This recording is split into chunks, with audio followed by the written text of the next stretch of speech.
Hey guys, in this video, we're going to take a look at how you can turn on or turn off customized clock prompts on the Samsung Galaxy S23 series. First, tap on the home button to go back to the home screen. From the home screen, swipe down at the top to open up quick settings. In here, tap on the settings icon. Next, we scroll down. And in here, we're going to tap on General Management. In General Management, scroll down and then tap on Customization Service. Next, scroll down and then tap on Clock. Tap on the clock toggle button to switch it off.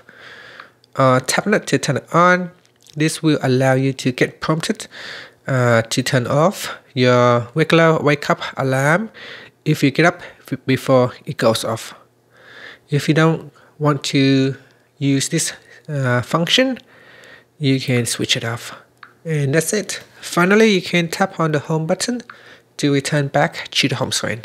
Thank you for watching this video. Please subscribe to my channel for more videos.